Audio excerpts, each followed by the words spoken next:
Global star mister Khesari Lal Yadav ji तो छा गया गुरु अपने हसीना सॉन्ग से। खेसारी लाल यादव के इस गाने में क्या नहीं है, मतलब वो सब कुछ है। खेसारी लाल यादव के हसीना गाने में जो एक ऑल टाइम ब्लॉकबस्टर हिट गाने में होना चाहिए। हसीना गाने का एक एक लाइन मज़ेदार है। हसीना सॉन्ग का वीडियो बहुत ही हाई लेवल की है। खेसारी लाल यादव का सिंगिंग अमेजिंग है। ऊपर से खेसारी लाल यादव का लुक, स्टाइल, परफॉर्मेंस और डांस एकदम बवाल।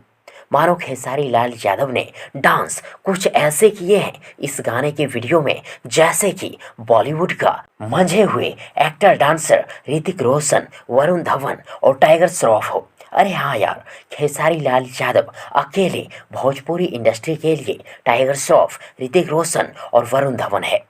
डांस करने के मामले में खेसारी लाल यादव के जैसे कोई दूसरा भोजपुरी एक्टर सिंगर कर सकते हैं क्या डांस? नहीं ना। तो फिर चलो अब कमेंट बॉक्स में लिख ही दो, डांस का किंग खेसारी लाल यादव। और यदि आप सबों को ये वीडियो पसंद आई हो तो प्लीज़ वीडियो को लाइक करें, वीडियो को अपने दोस्तों के साथ शेयर जरूर करें और हाँ, चैनल को सब्सक्राइब करना और साथ ही चैनल के बेल आइकन को प्रेस करना ना भूलें। थैंक्स, मिलते हैं एक और नई वीडियो लेकर, तब तक के लिए good wishes for good luck.